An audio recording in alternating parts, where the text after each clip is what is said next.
আমাদের জীবনের লক্ষ্য বা উদ্দেশ্য নিশ্চয়ই শুধুমাত্র খেয়ে পরে ঘুমিয়ে কাটানো হতে পারে না। কি বলেন, হতে পারে? একজন মানুষের জীবনের লক্ষ্য উদ্দেশ্য কি শুধু খেয়ে পরে ঘুমিয়ে কাটানো? তাহলে অন্য যে কোনো প্রাণীর সাথে মানুষের জীবনের পার্থক্যের জায়গাটা ঠিক কোথায়? আপনার আমার জীবনের লক্ষ্য বা উদ্দেশ্য একমাত্র আপনাকে বাতলে দিতে পারে আল্লাহর কালাম কোরআনে কারীম। এজন্য একজন মানুষের জীবনের লক্ষ্য বা উদ্দেশ্য যদি তিনি জানতে চান, তিনি যদি তার চূড়ান্ত লক্ষ্য স্থির করতে চান, আবিষ্কার করতে চান, তাহলে তাকে অবশ্যই কোরআনের ছায়াতলে আসতে হবে, দ্বীনের ছায়াতলে আসতে হবে। আল্লাহর দ্বীন এবং কোরআনে কারীম পরিষ্কারভাবে মানুষের জীবনের লক্ষ্য বিভিন্ন পাতায় পাতায় কোরআনে আল্লাহ তাআলা উল্লেখ করেছেন। পৃথিবীর যত সভ্যতা আছে, যত সংস্কৃতি আছে, আমাদেরকে অনেক কিছু দিতে পারবে। মানুষ পৃথিবীতে কেন এসেছে, কোথা থেকে এসেছে, কোথায় ব্যাক করে যাচ্ছে, কালের গর্ভে হারিয়ে যাচ্ছে, তার পরের পরিণতি ঠিক কোথায়, এ সম্পর্কে ধারণা দিতে পারে একমাত্র কোরআনে কারীম। এজন্য নিজের জীবনের লক্ষ্য জানবার প্রয়োজনে, নিজের চূড়ান্ত উদ্দেশ্য এটি স্থির করবার প্রয়োজনে আমাদেরকে দ্বীনের সামনে সমর্পণ করতে হয়। এছাড়া প্রকৃতিগতভাবে আল্লাহ রাব্বুল আলামিন মানুষকে সৃষ্টি করেছেন এমনভাবে, প্রত্যেকটা মানুষ জন্মগতভাবে, প্রকৃতিগতভাবে মহান রব্বুল আলামিনের কাছে নিজেকে সমর্পণ করবার চেষ্টা করে। এক মহান সত্তার কাছে নিজেকে সমর্পণ করা ছাড়া মানুষের আত্মা কখনো পরিপূর্ণ প্রশান্তি পায় না। মানুষের সুখে দুঃখে রব্বুল আলামিনের সঙ্গে সম্পৃক্ত হওয়ার প্রয়োজন প্রত্যেকটা মানুষ বাই নেচার অনুভব করে, প্রকৃতিগতভাবে মানুষ ফিল করে। অতএব এই অনুভবটা মানুষকে একমাত্র জাগাতে পারে এবং এই চাহিদা পূরণ করতে পারে আল্লাহর কালাম কোরআনে কারীম তথা দ্বীন। সম্মানিত উপস্থিতি, মানুষের নৈতিকতার চূড়ান্ত মানদণ্ড ঠিক করে দিতে পারে আল্লাহর দ্বীন কোরআনে কারীম। মানুষ যখন নিজে থেকে নিজের ভালো মন্দের মানদণ্ড ঠিক করে, তখন মানুষ তার প্রয়োজন অনুযায়ী মানদণ্ড ঠিক করে। রব্বুল আলামিন যখন মানুষের নৈতিকতার চূড়ান্ত মানদণ্ড ঠিক করে দেন, তখন সেটা কিয়ামত পর্যন্ত মানুষের জন্য অপরিবর্তিত থাকে, সেটা মানুষকে সঠিক পথে পরিচালিত করে এবং সর্বকালে সকল সমাজে, সকল সভ্যতায় সেটা রিলেভেন্ট থাকে এবং সেটার প্রয়োগ থাকে বাস্তবিক।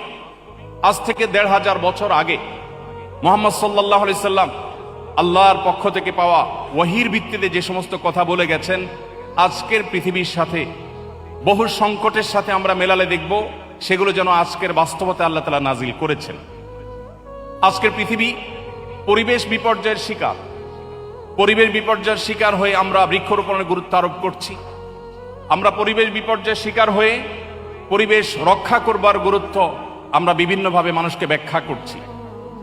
কিন্তু আজ থেকে প্রায় ১৫০০ বছর আগে, যখন পৃথিবীর পরিবেশ বিপর্যস্ত ছিল না, যখন ফ্যাক্টরি রেভলিউশন হয়নি, যখন কালো ধোঁয়ার কারণে মানুষের জীবনযাত্রা ব্যাহত হয়নি, ঠিক সেই সময়ের পৃথিবীতে মহানবী হযরত মুহাম্মদ সাল্লাল্লাহু আলাইহি সাল্লাম এমন কিছু দিক নির্দেশনা দিয়ে গেছেন যেগুলো আজকে প্রায় ১৫০০ বছর পরেও মনে হচ্ছে আজকের প্রেক্ষিতে তিনি দিয়ে গেছেন। তিনি একদিকে বৃক্ষরোপণের গুরুত্ব আরোপ করেছেন।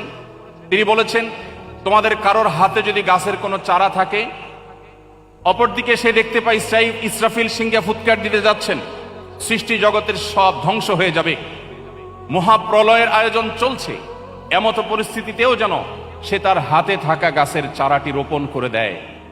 ধ্বংসযজ্ঞ চলবে, মহাপ্রলয় সংগঠিত হবে, আমি এই চারা রোপণ করে কি লাভ হবে সেই চিন্তা না করে একজন মুসলিম তার হাতের চারা রোপণ করবে এবং এই গাছ থেকে যদি কোনো মানুষ, কোনো প্রাণী, কোনো পোকামাকড়, কোনো কীটপতঙ্গ, কোনো পিপিলিকা, যে কোনো প্রাণী সেখান থেকে কোনো কিছু গ্রহণ করে, সেটা অক্সিজেন হতে পারে, খাবার হতে পারে, ছায়া হতে পারে, অন্য কোনো দিক থেকে উপকারিতা হতে পারে, আল্লাহ রাব্বুল আলামিন পরিষ্কারভাবে নবী সাল্লাল্লাহু আলাইহি ওয়াসাল্লামের হাদিস বলছে, ওই ব্যক্তি যিনি গাছ রোপণ করেছেন তাকে মানুষ, অন্যান্য প্রাণীদের যত উপকার হবে এই বৃক্ষরোপণের ফলে, তার সবগুলোর সওয়াব আল্লাহ তাআলা তাকে দান করবেন। সম্মানিত উপস্থিতি, আজকের পৃথিবী নানা কারণে নারীদের অধিকার নিয়ে সোচ্চার। নারীদের প্রতি যে সমস্ত বৈষম্য হচ্ছে, সে সমস্ত বৈষম্য দূর করবার জন্য, জুলুমমুক্ত পৃথিবী গড়বার জন্য আজ আমরা সোচ্চার। আমরা কি জানি ১৫০০ বছর আগে মহানবী মুহাম্মদ সাল্লাল্লাহু আলাইহি সাল্লাম যে কোরআন আল্লাহর কাছ থেকে আমাদেরকে এনে দিয়েছেন, সেই কোরআনে শুধুমাত্র নারীদের সূরা নামে সূরাতুন নিসা নামে একটা বিশাল বড় সূরা আলাদা স্বতন্ত্র আল্লাহ তাআলা নাজিল করেছেন। আমরা কি জানি মুহাম্মদ সাল্লাল্লাহু আলাইহি সাল্লাম সহ বেশিরভাগ নবী রাসূলকে আল্লাহ তাআলা কোনো পুত্র সন্তানের বাবা করেন নাই, কন্যা সন্তানের বাবা করেছেন। ইমাম মালিক রহমতুল্লাহি আলাইহি তিনি বলেছেন, আল আম্বিয়া ওয়া আবুল বানাত, বেশিরভাগ নবী রাসূলদেরকে দেখা যায় তারা বেশিরভাগই ছিলেন কন্যাদের বাবা, ছেলেদের বাবা নয়। নবীজি সাল্লাল্লাহু আলাইহি সাল্লাম বলেছেন, কোন বাবা মা যদি কোনো কন্যা সন্তানকে, দুটি কন্যা সন্তানকে সঠিকভাবে লালন পালন করে, কোনো বৈষম্য না করে, অবিচার না করে, জুলুম না করে, তাদেরকে সঠিক দিশা দেয়, আল্লাহ রাব্বুল আলামিন ওই বাবা মাকে জান্নাতে নিবেন, তার গ্যারান্টি এবং দায়িত্ব নবী সাল্লাল্লাহু আলাইহি সাল্লাম নিয়েছেন। সম্মানিত উপস্থিতি, আজকের পৃথিবী যে সমস্ত সংকট দেখছে, আমরা ঢাকায় বসবাস করি, ঢাকায় ফুটপাত দখলের এক মহোৎসব সব সময় চলতে থাকে আমরা জানি। আমরা রাস্তাঘাট দখল করার যে সমস্ত মহড়া দেখি, সেগুলো দেখে প্রত্যেকটা মানুষ ত্যক্ত বিরক্ত। 1400 বছর আগের মক্কায় কয়েকশো বা কয়েক হাজার মানুষের বসবাস ছিল। মরুভূমির এই বিশাল দেশে রাস্তায় কখনো যানজট হতে পারে সেই চিন্তাও মানুষের ছিল না। তিনি সেই সময় বলেছেন, ইয়াকুম আল জুলুসা আলা তারিক, খবরদার কেউ রাস্তা দখল করে বসবে না। আপনি যদি কিয়ামত পর্যন্ত মানবতার প্রতিটি সংকটের সমাধান চান, তাহলে সেই সমাধানের সূত্র খুঁজে পাবেন কোরআনে এবং নবী সাল্লাল্লাহু আলাইহি সাল্লামের হাদিসে। এজন্যই একজন মানুষের জীবনে ধর্ম, একজন মানুষের জীবনে আরো স্পেসিফিকলি বললে শুধু ধর্ম নয়, প্রচলিত অর্থে ধর্ম নয়, বরং দ্বীন অত্যন্ত গুরুত্বপূর্ণ। দ্বীন ছাড়া আমরা কেউ আমাদের জীবনের লক্ষ্য, আমাদের জীবনের মূল উদ্দেশ্য, আমরা কেন এসেছি, আমরা কেন খেয়ে পরে বেঁচে থাকি, আমাদের জীবনের এই লক্ষ্য আমরা স্থির করতে পারবো না। সম্মানিত উপস্থিতি, আল্লাহ রাব্বুল আলামিনের কাছে একমাত্র মনোনীত দিন, আল্লাহ বলেছেন, ইন্নাদ দীনা ইনদাল্লাহিল ইসলাম, আল্লাহর কাছে একমাত্র মনোনীত দিন ইসলাম। এটি কোনো মানুষের বানানো নয়, এটি আল্লাহর পক্ষ থেকে তার রাসূলের মাধ্যমে এসেছে আমাদের কাছে। অন্যান্য মানব রচিত ধর্মের মতো এটাকে কোনো প্রচলিত ধর্ম মনে করলে এটি হবে আমাদের সবচেয়ে বড় ভুলের জায়গা। রব্বে কারীম আমাদের সবাইকে পরিপূর্ণ দ্বীনের অনুসরণ করবার তৌফিক দান করুন।